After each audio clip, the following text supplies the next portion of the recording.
working styles and drivers. And I see it as a combination. So I want to explain my own understanding of it. It's a little bit challenging for me. I want you all to excuse me if I forget some of the vocabularies or make some mistakes, but I hope that it will be okay. I am sure it will be fine, Ashkan. Thank you. Thank Yeah. you so much. Okay. So it's all yours. Mm. Okay. First of all, Julie begins this article with some of the caveats, and the first one is that this is a simplification of the material of the drivers by Taibi Kahler and other therapists. Second one is that we cannot put people into some certain boxes. Uh, if people have different manners and different behaviors, and we cannot.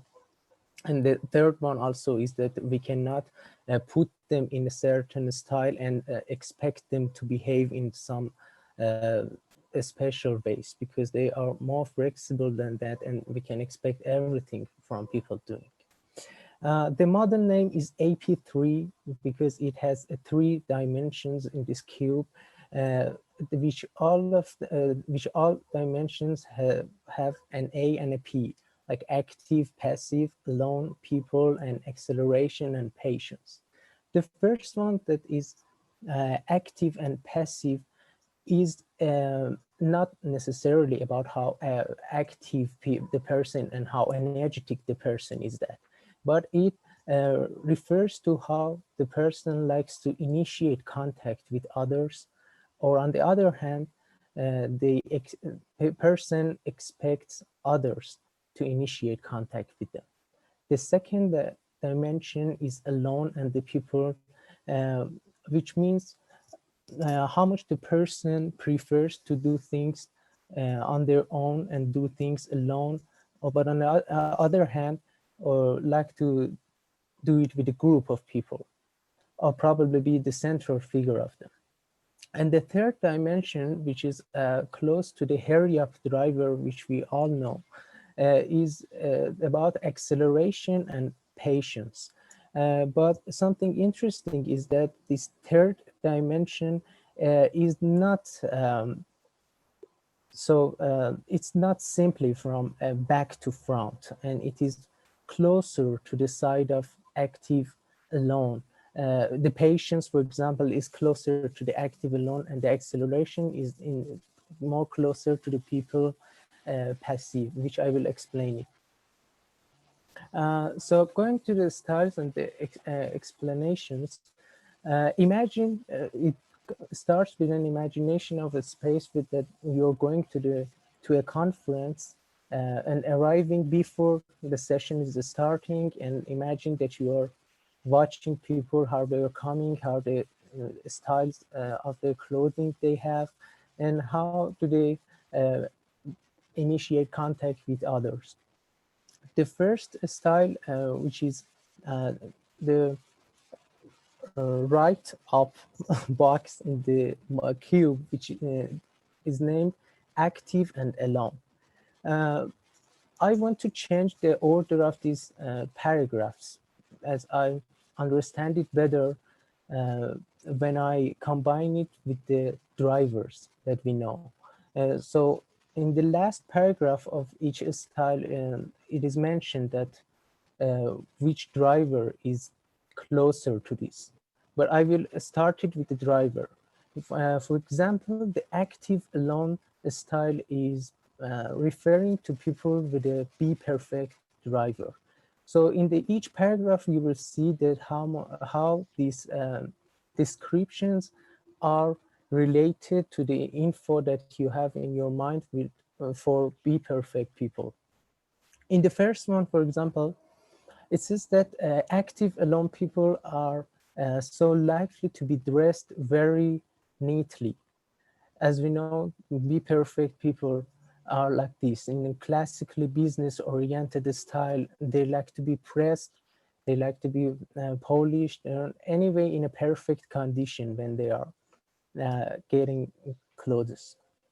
For example, my father is having this style, and if you ask anyone that knows my father, you will know that they all have a picture of him with a coat, and they do not have imagination of him without a coat. Even in small parties, wherever he wants to go, he just prefers to have a kind of classical style.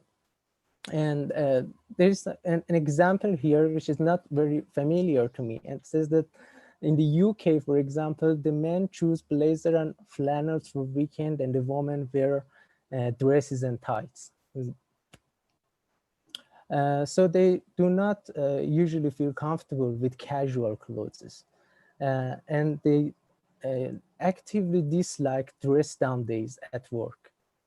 Uh, they would probably always be dressed up like my father is.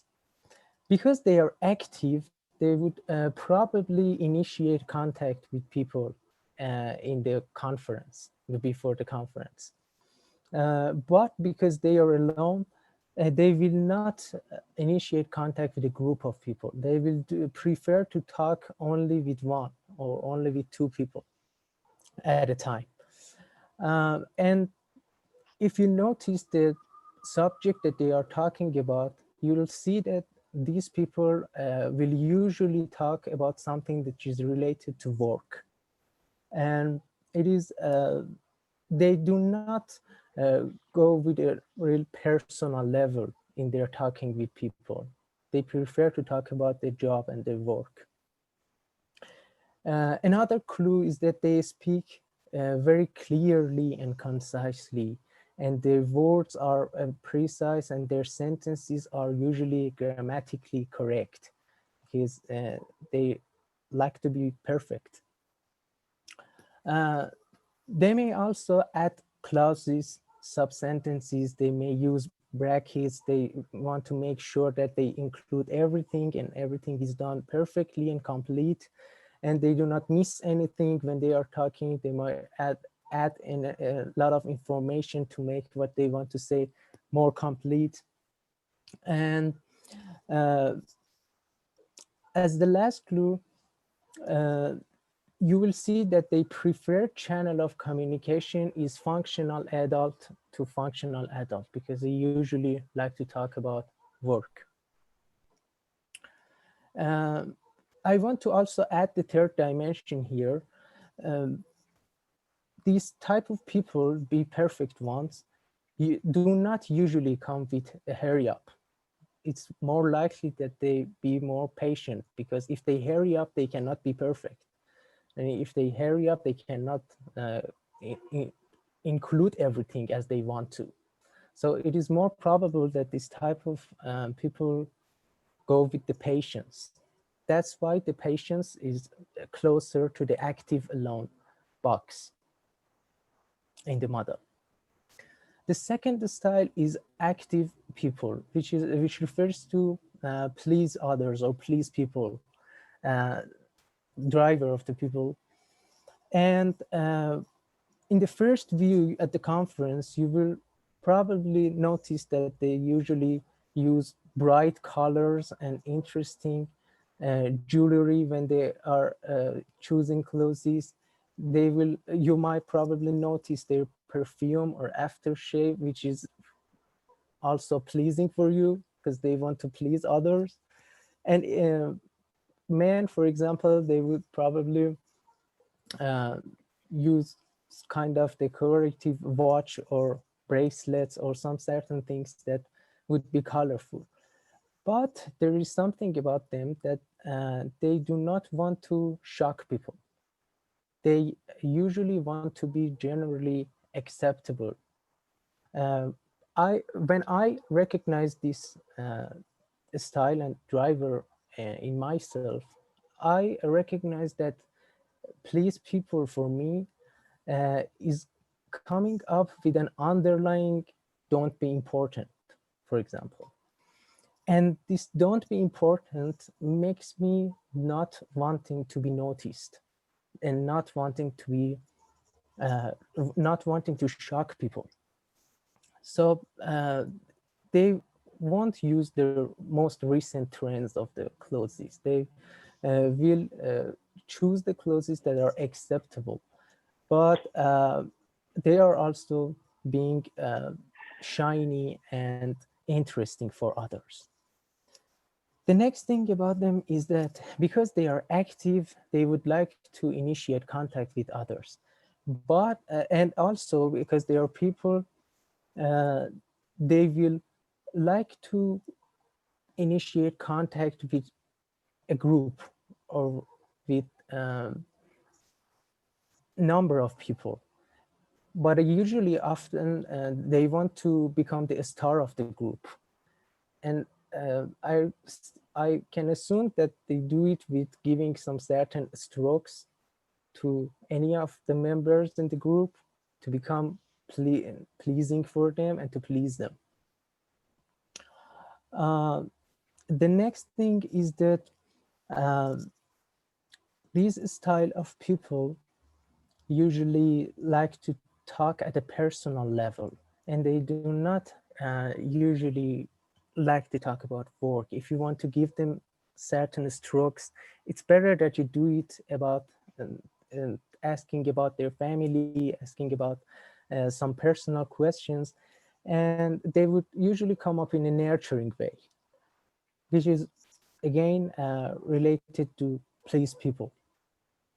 About their speech pattern, you can notice that a lot of things that they say is coming with a question, and they do not usually make some judgments or do not make their opinions too definitely or too decisive, because they want to be sure that they are not offending anyone, and they are pleasing anyone, and they are pleasing everyone.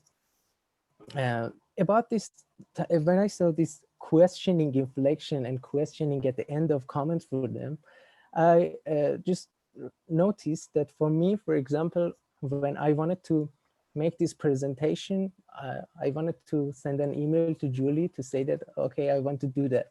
But when I wanted to do that, I didn't say I want to make this presentation, but I asked her if I can do that, and if you think you can do, I can do it, and this is what I'm anxious about, and this is how it is challenging for me, and I want her to say that okay, you can do it.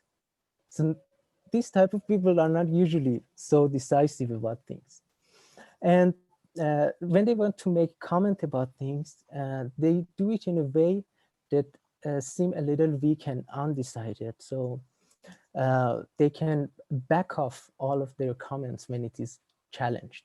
They usually say it in a way that includes everything, like, you know, sort of, maybe, like, and use these kind of words.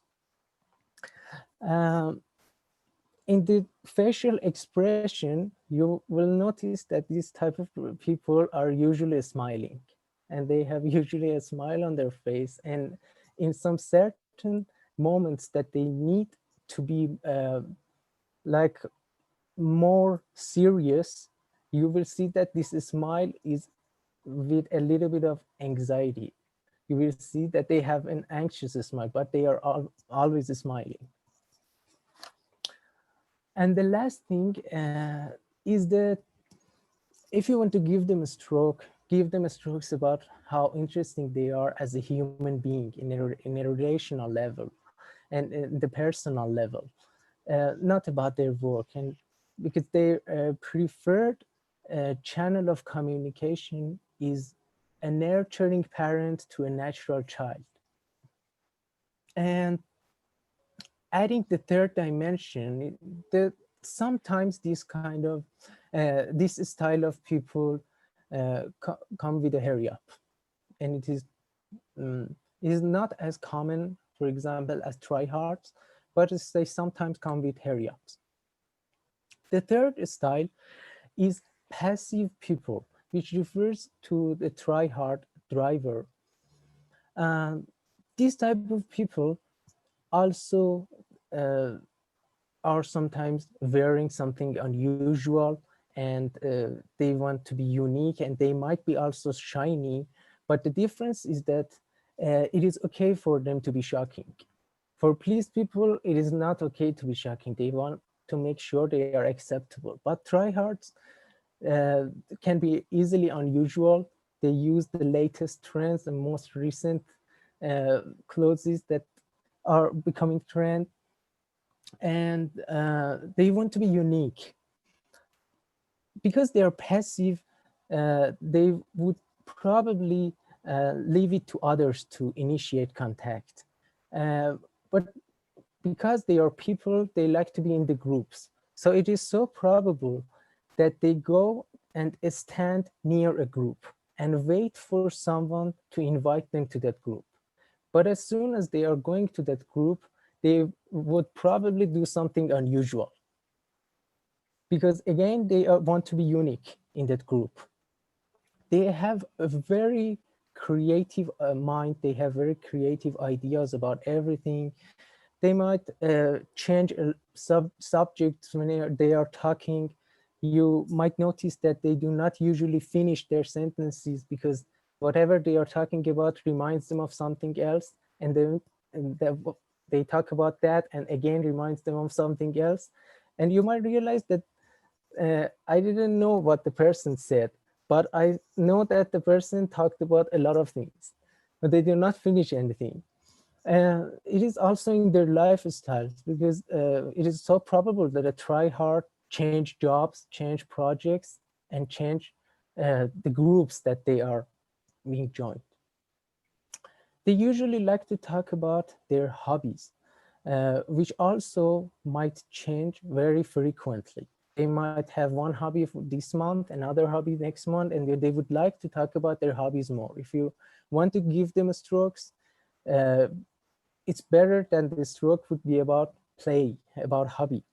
And their preferred channel of communication is natural child to natural child. Because when you're talking about playing and your hobbies, you're being in your natural child. And of course, in adding the third dimension, it is so likely that a try hard comes with a hurry up.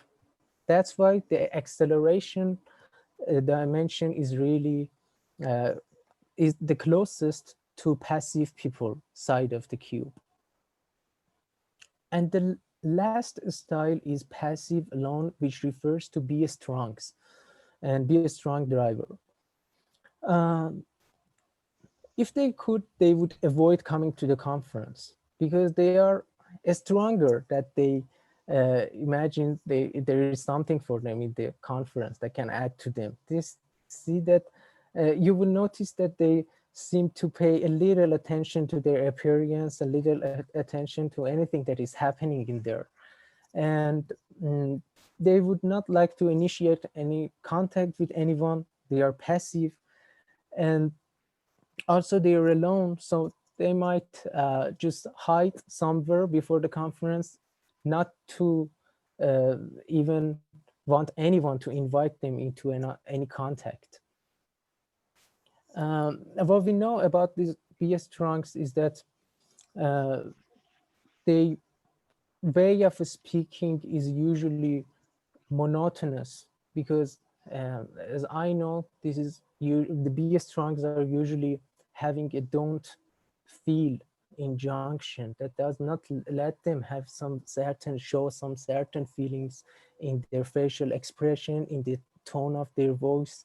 They do not have prosody in their speech and talking. If they're coming to a party, they would like to just do something and avoid having contact and conversation with people. They might go to wash the dishes, but avoid talking to people. They would like to be given some clear directions. And these kind of people are really good in the crisis, because when you're in a crisis, you can ask them to do some certain things that might be unpleasant for anyone else. But because they are strong and they want to show that they're strong, they would do it.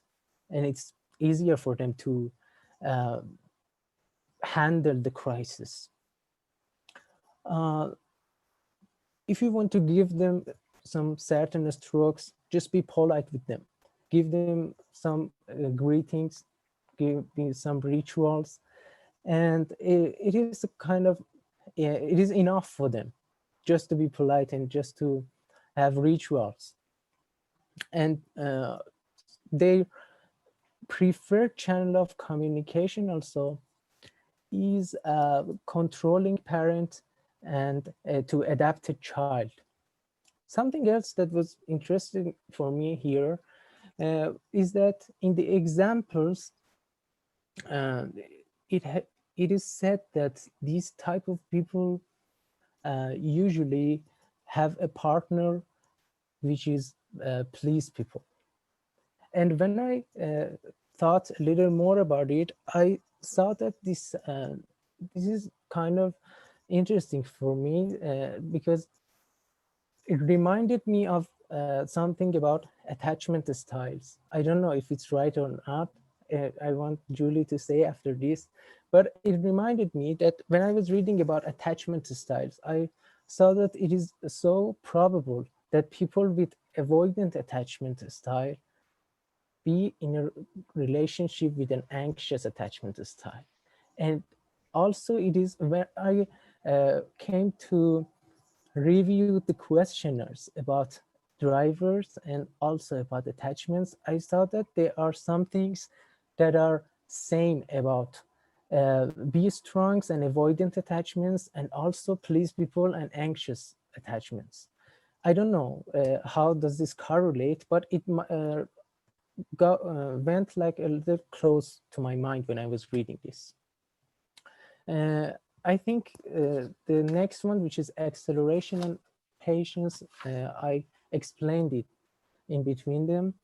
There is nothing more about this except the leadership styles, uh, which for active alone says that the leadership styles is often consulting. For active people, is often caring. For passive people, it is often connecting way of leadership. And for passive alone is kind of controlling a style of leadership. And yes, I think I explained it all, my understanding. Thank you. Thank you for listening to me. Okay, questions for Ashkan? Any Thank you, questions? Ashkan. You're welcome. Thank you. Mm. Great. Very Thank nice. you. Thank you. So, any questions for Ashkan? Oh, yes, I do have one question. Ashkan, you were Yes. saying at one moment that active people are close in the cube. They are close to patience. Did you mean just visually, or do they tend to? I mean, do these tend to cluster together? Active. No, when I say it is close, it means that they are there. It's correlating. But about active people, which refers to police people, I didn't say that it is close to patients. I said that they are sometimes correlating with hurry up. It's not close to patients. It's closer to being hurry up. You know, there was something in the last workbook, I think, or in this one, that explains that when people with be perfect or be strong come with hurry up, it is so probable that they be more anxious inside because they are because internal they have a kind of conflict. It is much easier to be a try hard and hurry up or please people and hurry up Yeah. rather than being a be perfect or be strong and hurry up. So it is the way that these ones correlate. Thank you. Welcome.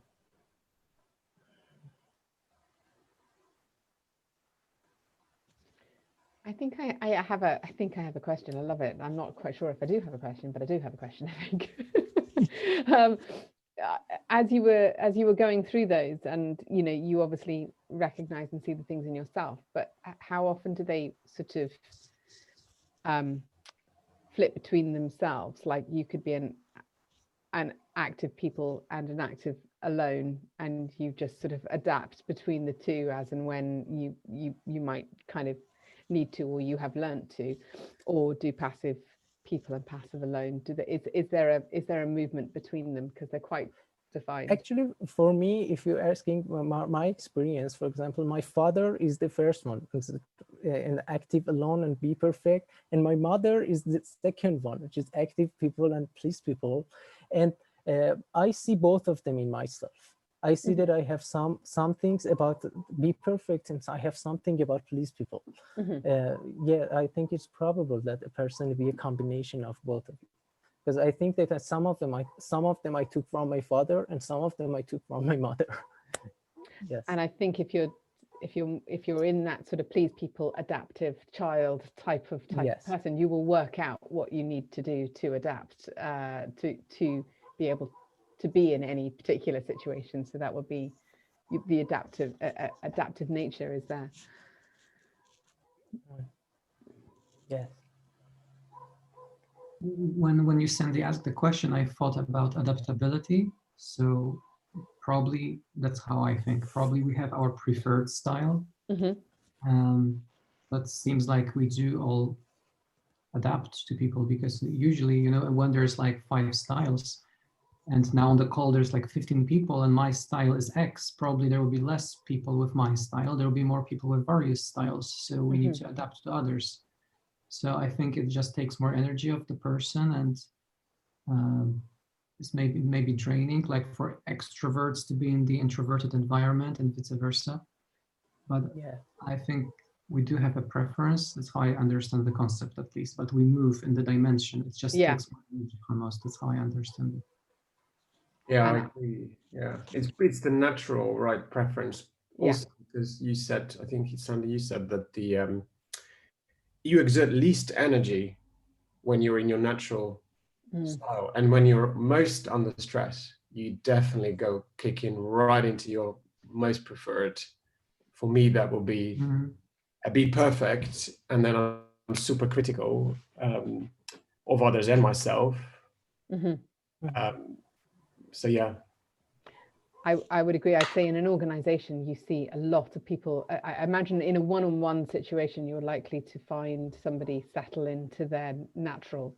In an organization where you have loads of different people and different dynamics and hierarchy, you watch people change and adapt as they need to, both positively and negatively.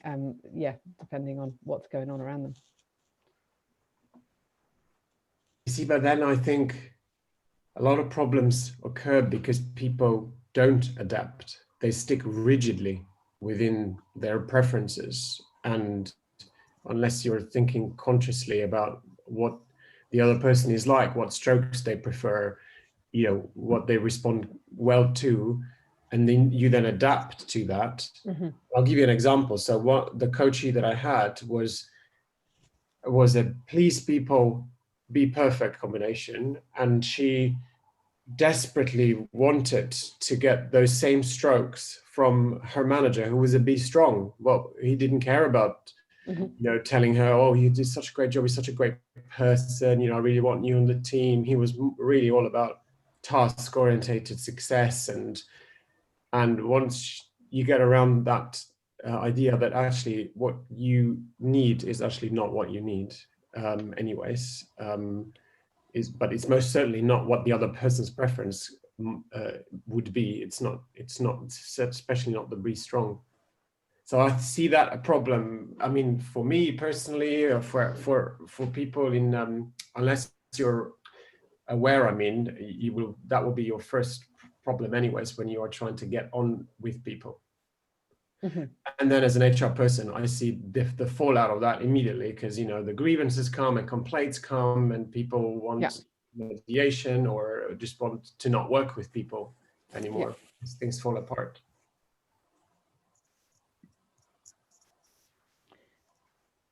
And as you're saying that, I'm thinking the be perfect would be able to adapt potentially to a be strong by finding out what they needed to do to be perfect. So once they've worked out what they needed to be perfect for that be strong, then they would go ahead and deliver that in a way that would get the praise that they were looking for. But then you haven't seen the be strong adapt in any way or learn in any way. So yeah. Okay, well done, Ashkan. Thank Because you. particularly it shows up when everyone starts talking about what you've been telling them.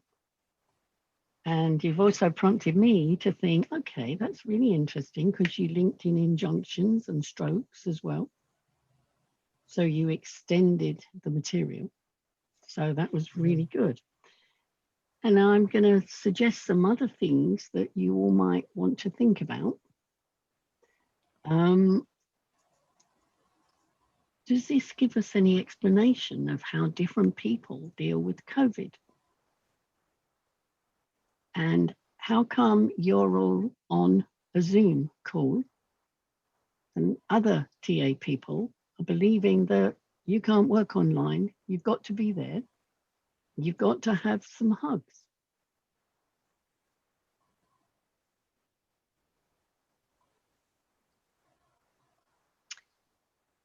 So the activity is for you to work out yourselves, but I'm guessing that most of you have already done that anyway.